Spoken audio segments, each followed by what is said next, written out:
Use this white old t-shirt.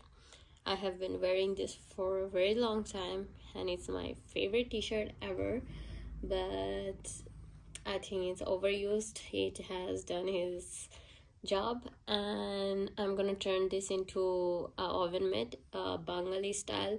We call it Powta. We usually make it from old clothes, and it's very convenient while cooking, because normally the oven mitt is, suppose your milk is overflowing, you need to wet them and you have to go there and like then take out the pan. But with Powta, you can easily just take this thing from the side and grab it. You don't have to wear it. So I think that's very convenient. And for that, you need a old shirt or anything, old cloth. I will use this purple color, pastel purple thread. Any thread will do the work. And a needle. If you have a longer or big needle, you can use it, because if you take a longer needle, it will be easy for you to sew fast, and we are gonna make so many stitches, so I think that's good if you use a longer needle and a scissor. And that's all you need. If you want to be fancy, you can use multiple thread, or you can try different design, but I'm gonna keep it simple. And let's get started.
you realize when you get there is that freedom is a currency kind of like money. And freedom itself has no intrinsic value. Freedom only has value when it is exchanged for other things.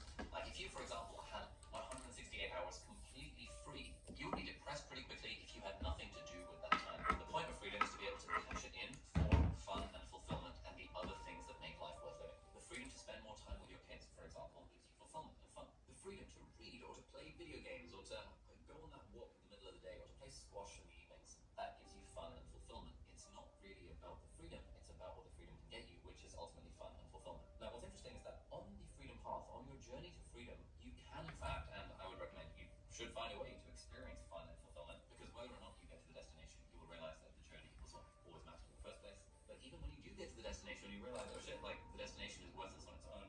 The destination is only worthwhile in that it gives me fun and fulfillment. What does any of this have to do with deep work? Well, when you speak to people who have achieved freedom, time freedom, location freedom, financial freedom, you tend to find something fairly common, which is that firstly, these people still want to work. Work as in do something that uses their skills, that feels like it is providing a meaningful contribution to someone or to society or something, which I would argue is the definition of work. They still want to be useful in some way. But if you ask these people like what sort of work they would want to do, they never ever ever say shallow work. They only ever say deep work. Like in your case, for example, let's say you had all the money in the bank and all the time in the world and you could do whatever you wanted. You might sip pina coladas on the beach in Thailand for about 2. 東京の中心から東京の未来を変えていく不動産の総合プランナー街に人により良い明日をレジデンスビルディングマネジメント 2 weeks before realizing that makes you miserable and depressed, and you're going to want to find some sort of work to do. What sort of work would you like to be doing? You're probably not answering, I'd like to answer emails while getting distracted on TikTok. Your answer is probably related to deep work to some degree. I'd love to have 4 hours free every single morning to just focus on writing. I'd love to have hours each day where I can just focus on expanding my creative time is absolutely flying. You get to the end of that session having done deep work, having been in the flow state, and you get that global fulfillment. You probably do not get that global fulfillment while you're distracted watching Instagram reels and answering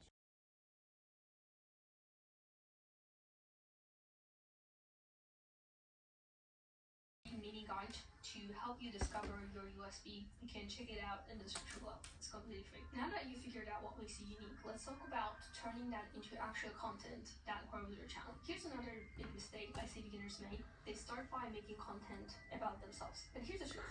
When you are just starting out, nobody actually is searching for you, because nobody knows you and nobody cares about a day in my life yet, because they don't know.